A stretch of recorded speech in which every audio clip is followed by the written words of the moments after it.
Alright, welcome to another Easy Mesh tutorial. I know I haven't done one in a while. In this tutorial, I am going to show you how to make this table relatively quickly for Second Life. We'll get it ready. I'm not actually going to import this into Second Life, but we will go through the steps of building it and bring it into Blender and, having a look at it there, and we'll get it so that it's exportable importable into Second Life. So here we go. I'm going to start in SketchUp. I'm going to make a work plane first with the work plane tool. Remember to click in the center, drag along one axis. I'm going to have it upright because it's a table. I think I'm going to make the scaling. I right clicked on the blank area to bring this up. I usually leave this alone, the 10 by 10, but I'm going to change the grid to 0.5, which just makes it twice the grid size twice as much as it was. So it was 10 squares by 10 squares. By putting 0.5, it's going to put a line every half meter or 0.5 of a meter, making it 20 by 20. So press OK, and there it is. So hit enter to accept that. Now what I'm going to do is make a box. Just draw a square all the way across this grid so we can see it. I will bring that picture in. Let me see, supported images. Yep. Okay, so let's go to the right folder.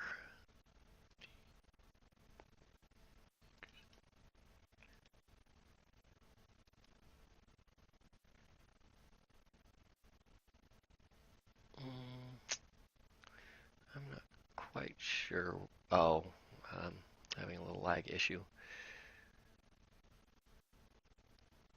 I don't know why it's lagging on me, but it is. Something happened. There it is. Okay. So anyways, sorry about that. I'm going to drag it the whole width. I'm not going to hold control because I want to get it kind of to scale. And then I'm just going to use this as my guide. So like I said, I'm going to try to make this quick, so I'm not going to go exactly to the scaling, but I'm going to get pretty close. So I'm going to first draw a bunch of lines, and I'm just going to go around the outline of this edge. This is the only edge I'm really worried about. So I'm going to start here, and I'm just going to kind of trace it. Even if it's not perfectly to scale, that's okay. So if you could see that I'm just kind of tracing it, I think I'm going to make this little box a little bit shallower rather than deeper. And there we go. So basically all I did was I traced around the whole box, and now I'm going to do the same thing, only I'm going to extrude it up a little bit. So we're going to go, I'd say 10. So in order to do that, I first get the pencil tool and I click on one of the start or the end point, it doesn't matter. And then I'm going to go up, and then I'm going to type 0.10, which will give me 1/10 of a meter. See? Whatever axis you are pulling is the direction it's going to go. So 1/10 of a meter, and then I'm going to go all the way to this edge because it'll snap to my 1/10 of a meter. See how it snaps to it? I'm going to do that, go up, then I'm going to go down from here, snap it. You see what I'm doing here, I hope. Click, and then I go in, click once, go down. Control C, because I don't think that was correct, that last one. 1/10 of a meter, there we go. And then on this, I'm going to actually go this way. 1/10 of a meter, go straight down. Then I'm going to go 1/10 of a meter further. since this is in line with this top part, I can actually just snap it to that. Here I'm going to have to go up. You see, I'm not typing any numbers here. I'm just letting the program do it for me, which is kind of nice. I'm trying to make this sort of a fast tutorial because most of mine are pretty long and drawn out. So now that we've done all of that, we can start working on our curve. So you see how there's a curve there. To do that, what I'm going to do is I'm going to go from here, and I'm going to make like a square in every corner. Okay. So just get the pencil tool and make a square in every corner, 1/10 of a meter. Everything's going to be somewhat symmetrical. We're going to have some lines to erase, but it shouldn't be too bad because most of our lines are already made. So every corner gets a square. I'm sorry if this is very quick and hard to follow, but I've had a lot of comments that my tutorials are a little bit drawn out and long. I thought that was helping people, but apparently not. So anyways, again, 1/10 of a meter, go down. So now I can start rounding these corners. Now for the end pieces, all I'm going to do is I'm going to go here and here and then pull it out until it's a half round. See? And then I could clean this up by removing these 3 lines. See, I'm going to do the same thing on the other side. It's going to be a little bit more difficult on the on these corners here because we're going to have to make 2 we're going to have to make 2 half rounds or something equivalent to that.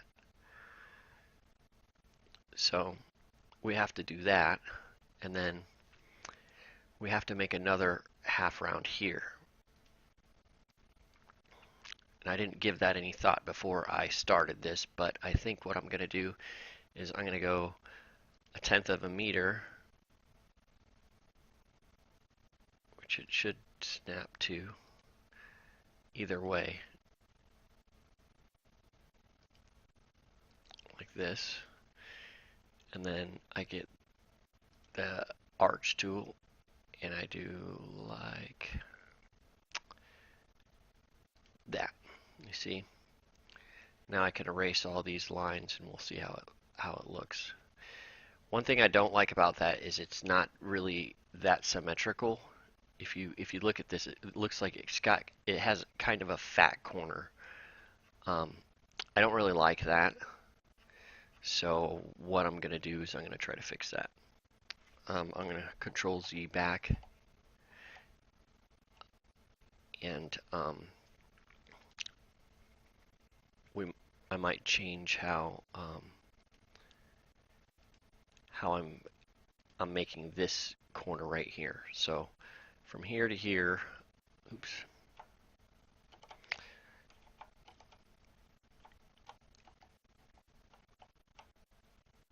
We're going to make this angle, and then maybe from here to here we'll make a similar angle. I like that idea better. You'll see it kind of snaps, so we can clean this up and see how that looks. I think it's going to look a little bit better, yeah. So we're going to do this on all of them. Basically, we're going to get these corners, go 1/10 of a meter out, and make our arches.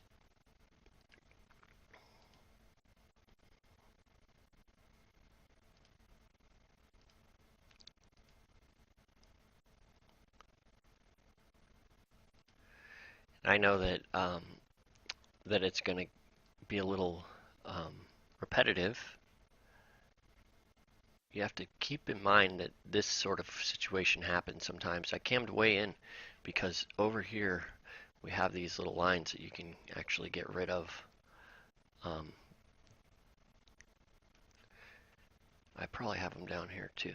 No, I don't. Okay. So I'm going to go ahead and do all those. It's going to be the same process over and over again. So I won't explain it every time, but you can definitely watch as I do them. I'm not going to speed the video up to do this because I don't want people, it's a tutorial. I hate it when people speed up tutorials because they think that you know what they're doing. So I'm not going to speed it up. You can watch or you can fast forward if you'd like.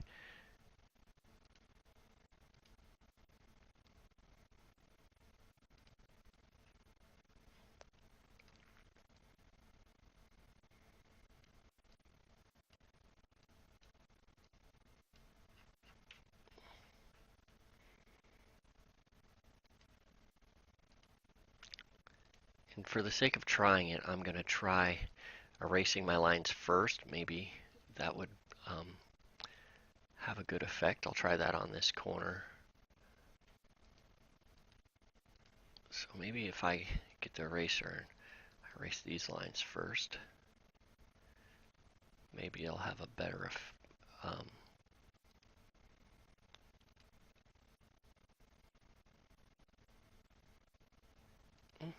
I like that. Yeah, I like that. Okay.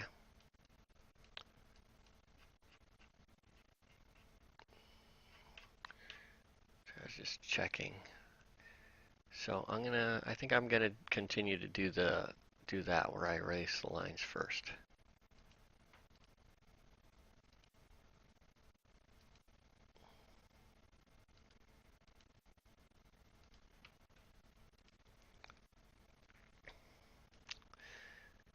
So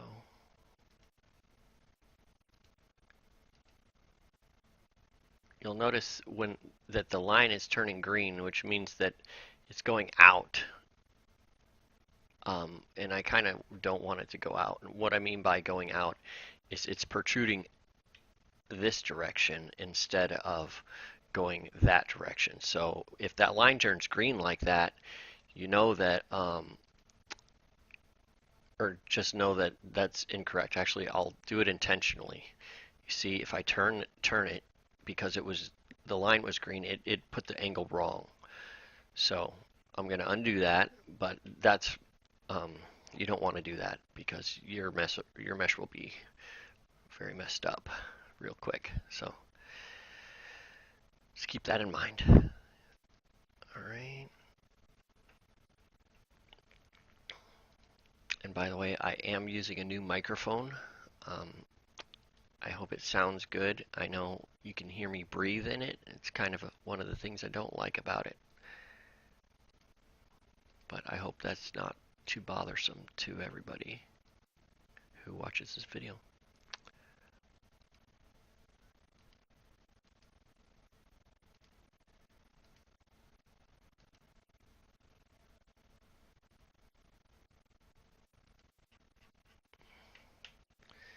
I almost forgot to erase our lines.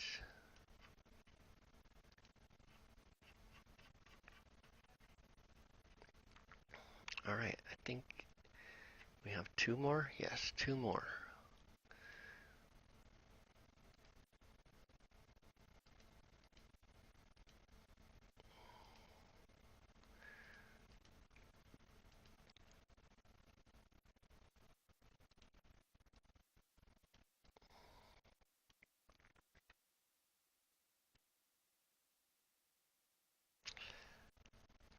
Oh, and the reason why I'm not going to be uploading this into Second Life, if anybody is wondering, is because I'm not the creator of the artwork. Actually, I Googled futuristic table and this image came up. So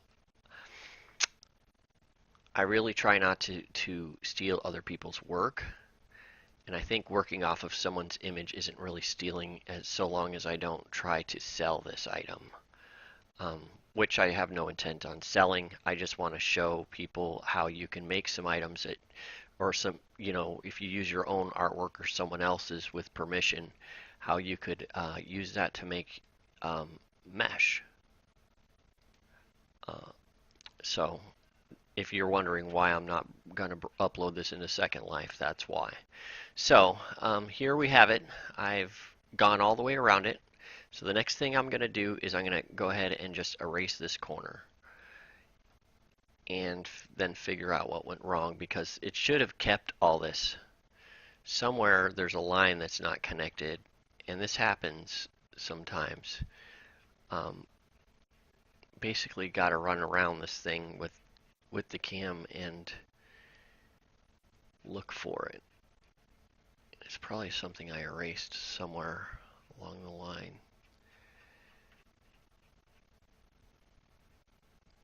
I am not sure. Another thing you could do is start making lines and see if that fills it in. Yeah, see. Once in a while that happens. I just drew a line and it generated a face for me, and that's all I needed to do. So the next thing we could do is we could go ahead and erase this work plane. Right click, work plane. These days I just click hide. I used to delete them. I'll hide it. So here we have it. There's our table kind of blank. So now what you want to do is you want to get this push-pull tool here, and we're just going to click and drag until you like the width of the table. I think that I like it right about there. So now you can see that here's the table. Let's look at the image again and see the color scheme so we can kind of do some color. If you notice, this is kind of like a white and black or gray table, which sorry, that was my phone. Which I'm just going to keep it solid colors for now. You can texture this, but I don't think it's really necessary. So what I'm going to do is I'm just going to find two random things, like for example this, and I'm going to paint this on the inside. All the way, all the faces. And then for the outside, I'm going to do a totally different one. And when you bring it into Second Life, you could change the colors at will, or you can just use what you've done and put your own textures on it. But for now, I'm just going to base texture this with just random textures. So we'll put this on the top.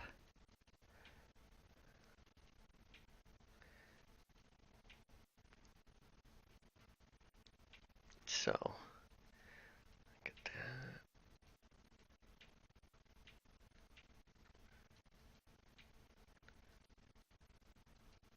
Like I said, since it's a solid color, I don't really care at this point about getting the texture to line up. You see how the checkers don't line up? I don't think that it's necessary to make them line up at this point, because it's it would be a solid color. So let's export this. Export as a 3D model. I'm gonna put on my desktop. I'm exporting it as an OBJ file. In the options, I'm not clicking any of this. I turned all that off in the options. Okay, and then I'm going to name this table to my desktop. Then we'll open up Blender and we'll check it out. So File, Import. It's called a Wavefront or OBJ. Or my desktop. Here it is, the table. Import. So here it is, the table that we made. And if we click here, you can see it with the textures on it in Blender. And that's it. At this point, you can export this file, export, as a collada or DAE file, which is what you would use for Second Life. And I wouldn't even bother to to make a physics file for this because people are going to sit down on chairs at this, or it's going to be a prop. So for physics, I would leave it as none and upload it with as few triangles as possible. So that's it. That's the end of the tutorial. If you liked it, please like the video, subscribe if you want to see more. I'm sorry it's been so long since I made a video, but I'll try to make more so we can have more builders in Second Life. Thank you for watching.